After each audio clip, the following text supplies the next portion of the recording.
I'm Tyann and this is Eunice. We're both licensed professional counselors, and we're really excited to share with you all a little bit more about mindful eating for binge eating. We are the only therapists currently who are licensed in our state to treat binge eating with the mindful eating program.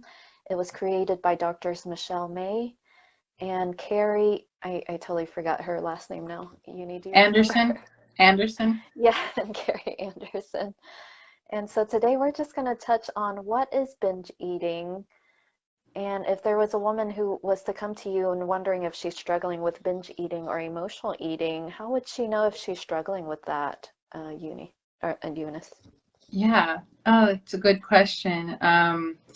With binge eating, it's kind of like overeating, but to the extreme.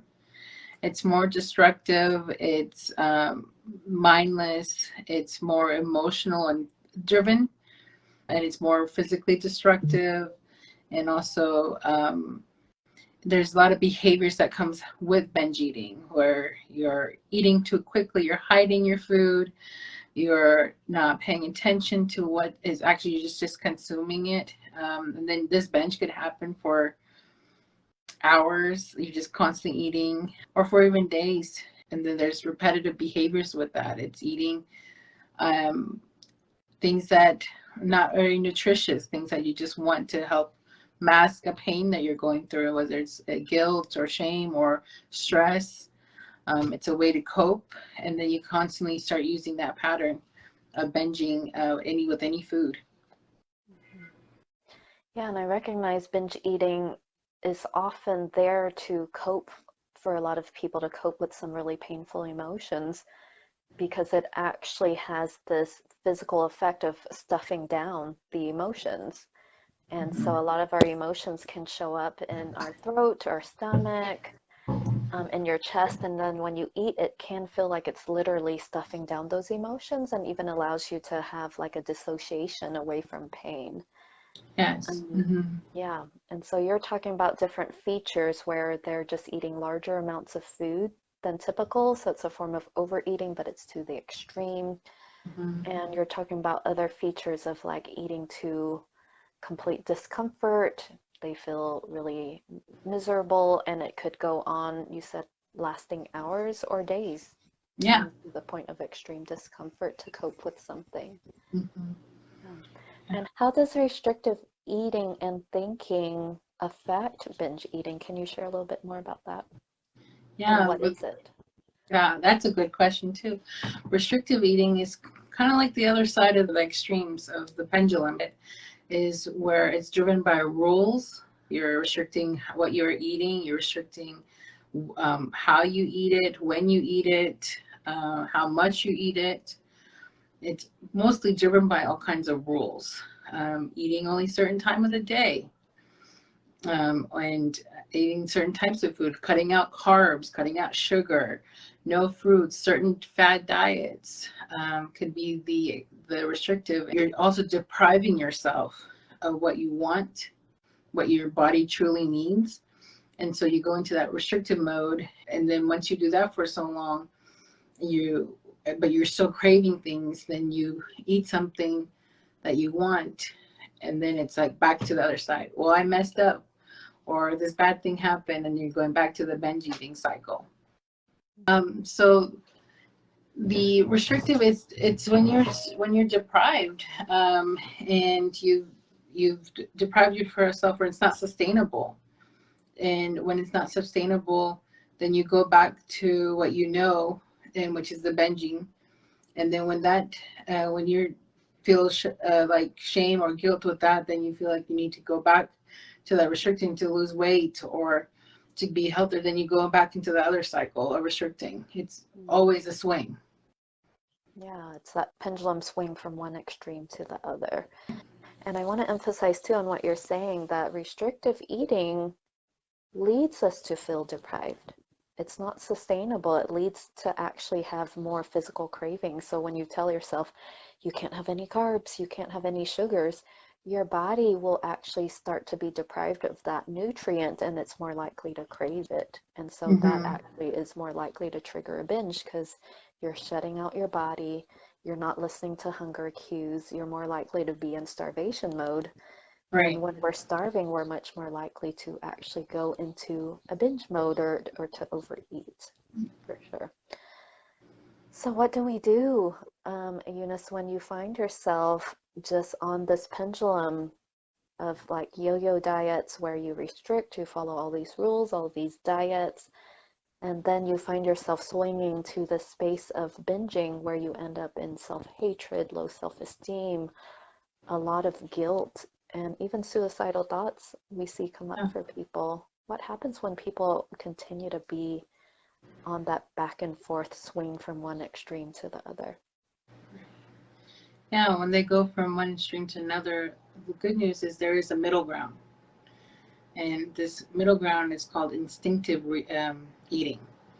And with instinctive eating, it's like being mindful about your eating and eating what you love and love what you're eating. And it's not depriving yourself, it's listening to your body.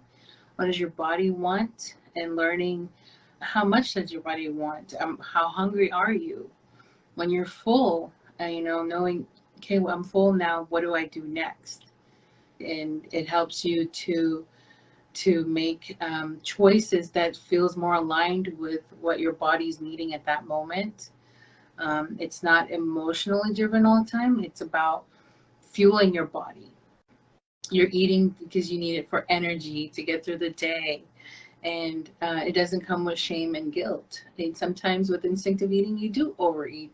This feels right for you at that moment to indulge a little bit more or less. But it doesn't come with that guilt. It's like, well, I chose to eat that, and that's okay. And just being more mindful and more grounded with what you're eating is that middle ground between the pendulum swings. And where can people go if they're really wanting a great program to help them get to this middle ground? Our program, the Am I Hungry program, it's the mindful eating program that we offer for those who have been struggling with binge eating or restrictive eating, all kinds of diets that they had tried and has not been able to sustain and find true meaning. And it's always driven by some kind of guilt or shame, other emotions. And this program allows you just to find your true needs, as well as have a better relationship with food and better quality of life. Yeah, we just feel so passionate about it that it not only allows you to have a healthier relationship with food, but improves your connection with your body, um, helps you through struggles with body image, but overall it's about that quality of life and really living instead of feeling like a slave to the cycles of the Mm-hmm. extremes of binging and restricting. That's right. So Eunice will actually be leading our next mindful eating group to help people shed binge eating and restrictive eating patterns and find this instinctive eating balance space to where they could live a more quality of life. And that will start on October the 20th Mm-hmm. for 15 Thursdays. And what was the time again? 2 to 3:30. What is the plan? 2 to 3:30. Sorry. Yes. I'll post it on our website. Okay, yeah, Yeah. so we'll give you all of the details on that, but just I'm really excited to offer this resource to the community since we're currently the only two licensed people in this program and it's evidence-based and it's been shown to really help people stop the extreme processes of going back and forth with binging and restricting. Is there anything else you wanted to say about this process or to share about your group, Eunice? No. We're very passionate about this, and it's definitely helped me a lot with my relationship with not just with food, but like overall, just being more mindful and more intuitive and meeting my basic needs. I just want to share this program with anybody. So I'm excited to help anyone who's going through this, be a part of their journey.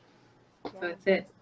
that's awesome. I love your passion and your genuine desire to just help another person be liberated from this struggle as well. Okay, so this is just part one, and we have three more parts for you all. Tune in Mm-hmm. next Tuesday around 12:45 if technology works out for us. But around 12:45 to 1 or 1 to 1:15, we'll do part 2. And next week Mhm. we'll talk about one of the tools that can really help people find balance between the binge and restrictive voices. So tune in then. Thank you, All everyone. right, thank you.